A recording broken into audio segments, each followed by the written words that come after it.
Hello learners, welcome to my YouTube channel to the point learning. आज मैं आपके साथ क्लास 12 बिजनेस स्टडी की सीरीज को कंटिन्यू करते हुए एमसीक्यूज डिस्कस कर रही हूँ। ये एमसीक्यूज की सीरीज जो है यानी प्रैक्टिस सेट जो है ये आपके टर्म 1 के कोर्स से रिलेटेड है, जो कि आपका नवंबर दिसंबर में होने वाला है।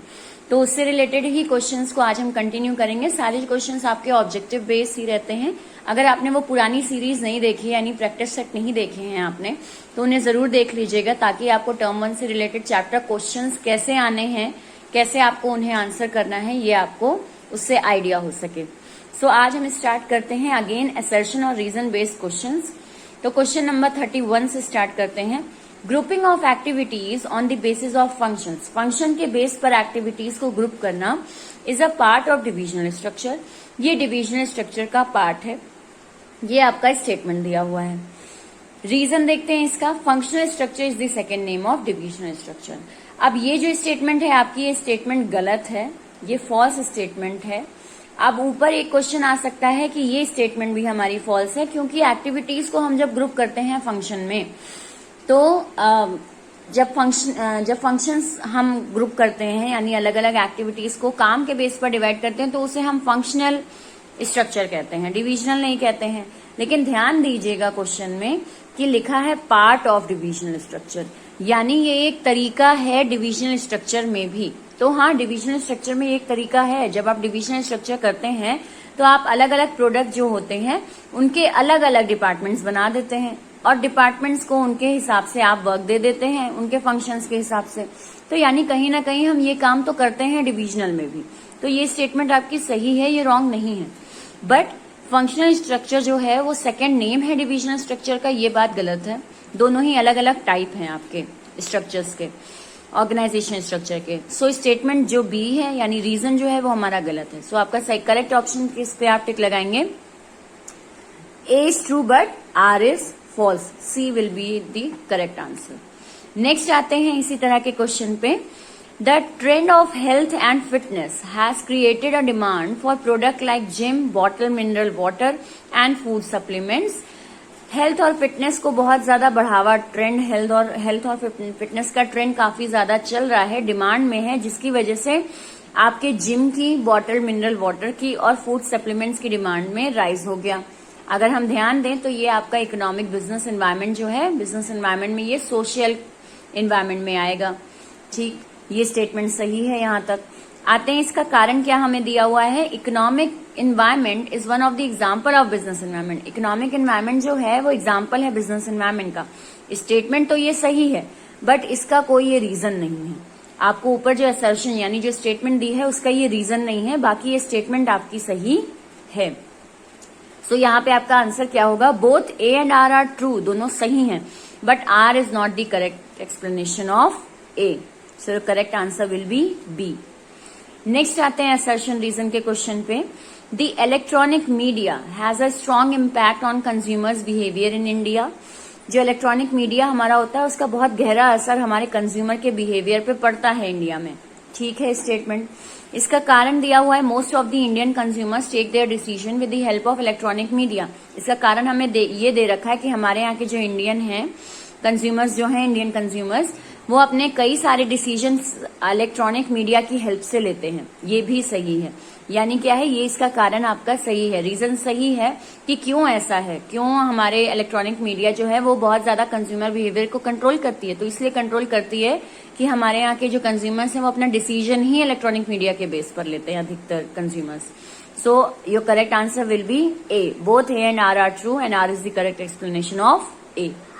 Now move on to the next question, question number 34. Marketing mix refers to all combinations of activities a firm uses in marketing its product. Marketing mix एक ऐसा कॉम्बिनेशन है कई चीजों का, कई एक्टिविटीज का, जिसको फर्म यूज करता है अपने प्रोडक्ट को मार्केट करने के लिए, मार्केटिंग करने के लिए। सही है statement. Marketing mix can not have 5 P's। Marketing mix के 5 P होते हैं, product, price, place, promotion and people. तो ये स्टेटमेंट बिल्कुल गलत है। आपका 4 P's होते हैं, 5 P's नहीं होते हैं। तो आपका ये स्टेटमेंट तो सही है, असर्शन सही है, बट आपका रीजन सही नहीं है। रीजन ना ही उससे रिलेटेड है और ना ही ये स्टेटमेंट आपकी सही है. सो your correct option will be A is true but R is false. C is the correct answer.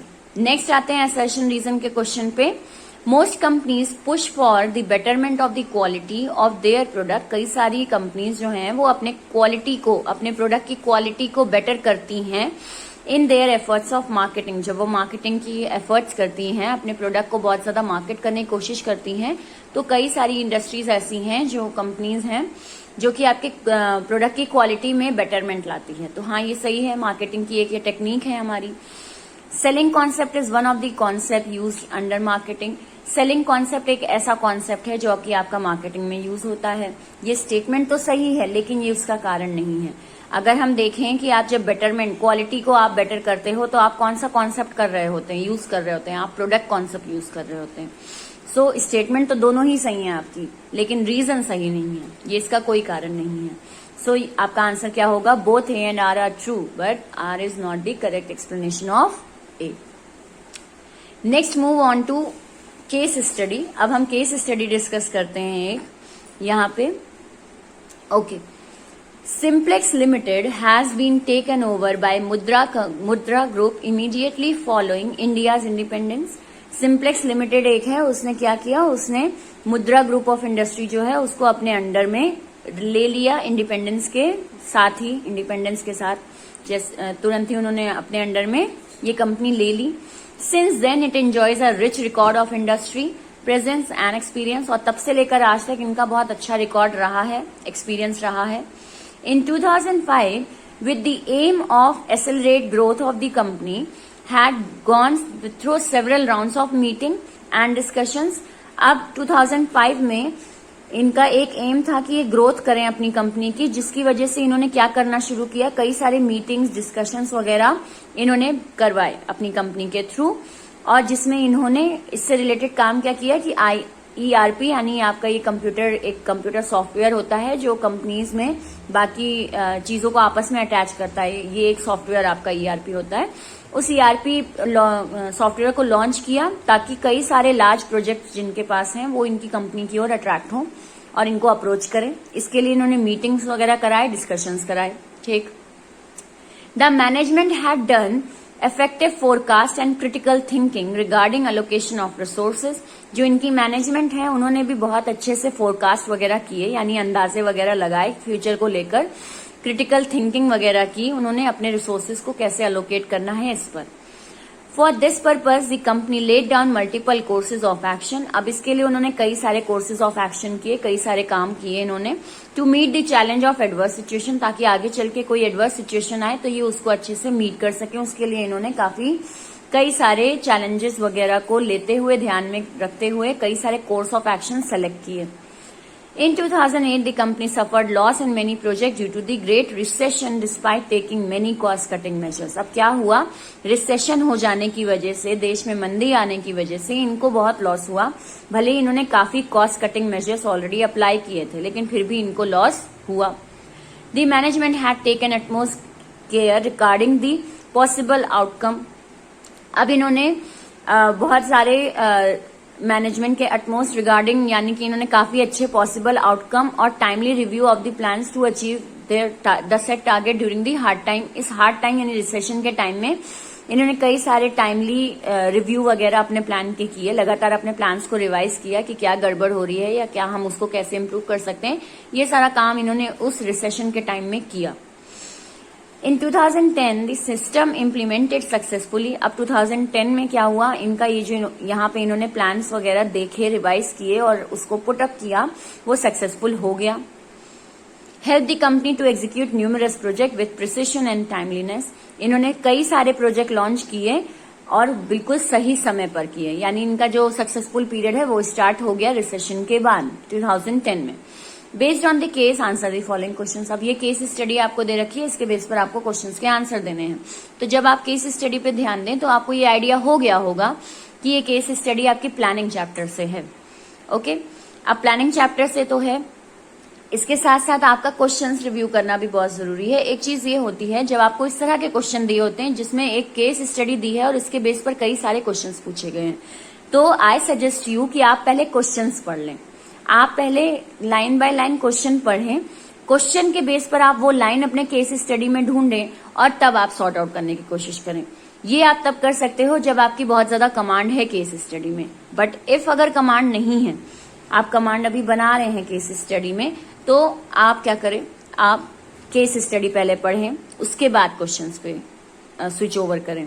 So start करते हैं हम। Question number 36।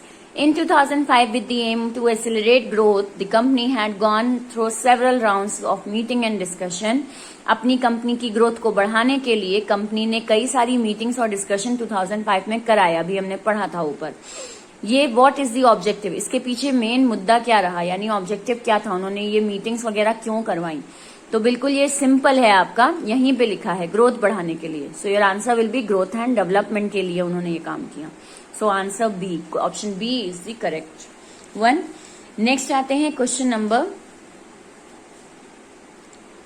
37 पे, उसी केस स्टडी से related. 2008, in 2008 the company suffered loss. 2008 में कंपनी को लॉस हुआ in many project due to the great recession. क्यों लॉस हुआ, क्योंकि रिसेशन का टाइम आ गया था। भले ही इन्होंने काफी कॉस्ट कटिंग मेजर्स यूज किए थे, अपने खर्चे को कम करने के सारे मेजर्स इनके यूज करने के बाद भी इनको लॉस हुआ रिसेशन की वजह से। Which limitation of the management process is indicated, यहाँ पे मैनेजमेंट की कौन सी लिमिटेशन दिखाई दे रही, कौन सी कमी दिखाई दे रही है, कौन सी कमी दिखाई दे रही है। It fails to cope with sudden changes, यानी एकदम से चेंज हो जाने की वजह से ये उसको बियर नहीं कर पाए, कोप नहीं कर पाए, उसको टाल नहीं पाए। इट इन्वॉल्व ह्यूज कॉस्ट, इनका बहुत खर्चा हो गया। इट रिक्वायर क्रिटिकल थिंकिंग, क्योंकि यहाँ पे बहुत ही बारीक सोच चाहिए थी। Need to construct multiple action plans, इनके पास कई सारे एक्शन प्लान्स होने चाहिए थे। सो इनमें से कोई ऑप्शन नहीं, आपका ऑप्शन नंबर ए सही होगा। क्यों सही होगा, क्योंकि इन्होंने कॉस्ट कटिंग मेजर्स लिए थे, इन्होंने अपना खर्चा कम करने की कोशिश की थी और उसे किया भी। लेकिन अगर कंट्री में ही रिसेशन का टाइम चल रहा है तो ये उस सिचुएशन को कोप नहीं कर पाए, उस सिचुएशन से कवर नहीं हो पाए। सो सही आंसर आपका क्या होगा, it fails to cope with the sudden changes. Next एक ट्रू फॉल्स आपकी दी हुई है इसी से related. The management had done effective forecast, management ने बहुत अच्छी फोरकास्ट की। Critical thinking regarding allocation resources to reduce wastage, wastage को कम करने के लिए इन्होंने कई सारे क्रिटिकल थिंकिंग की है और फोरकास्ट किए हैं। हाँ, तो ये सही है आपका, ट्रू है। क्यों ट्रू है, क्योंकि ये लाइन आपकी ऑलरेडी केस स्टडी में मेंशन है कि उन्होंने फोरकास्ट और क्रिटिकल थिंकिंग की। क्यों की, ताकि अपने वेस्टेज को कम कर सकें, तब तो आगे प्रॉफिट कमा पाएंगे। सो स्टेटमेंट आपकी ट्रू है। नेक्स्ट आते हैं लास्ट क्वेश्चन आज के वीडियो पे, क्वेश्चन नंबर 39, वो भी आपका इसी केस स्टडी से है। The management had taken utmost care regarding the possible outcome and timely review of the plans, इन्होंने आगे आने वाली जितने भी पॉसिबल रीजन से आउटकम से उन पर काफी रिव्यू किया, काफी स्टडी की। और timely review of the plans, इन्होंने अपने सारे प्लान्स को भी हर वक्त जांच पड़ताल उनकी करते रहे, टाइमली रिव्यू एक लेते रहे, ताकि इनका जो सेट टारगेट है वो इनके हार्ड टाइम में भी पूरा हो सके। Which is the last step of the process mention, यहाँ पे आपका कौन सा लास्ट स्टेप हो रहा है। अब लास्ट स्टेप कह दिया है तो यहाँ ज्यादा दिमाग लगाने की जरूरत नहीं है। जब लास्ट स्टेप हमसे कह दिया है और हमें मालूम है कि केस स्टडी आपकी प्लानिंग से रिलेटेड है, तो प्लानिंग का लास्ट स्टेप क्या होता है, फॉलो अप होता है। और वही यहाँ पे हो भी रहा है। ये लोग क्या कर रहे हैं, टारगेट बना नहीं रहे हैं, टारगेट को लगातार रिव्यू कर रहे हैं, राइट। तो वो रिव्यू चल रहा है, तो वो चीज क्या कहलाती है, वो फॉलो अप कहलाती है कि आपने जो प्लान बनाया है आप उनको लगातार चेक भी कर रहे हैं कि वो सही जा रहे हैं या नहीं, राइट। सो ये आज हमने 39 केस स्टडी डिस्कस की और इस प्रैक्टिस सेट को कंप्लीट किया।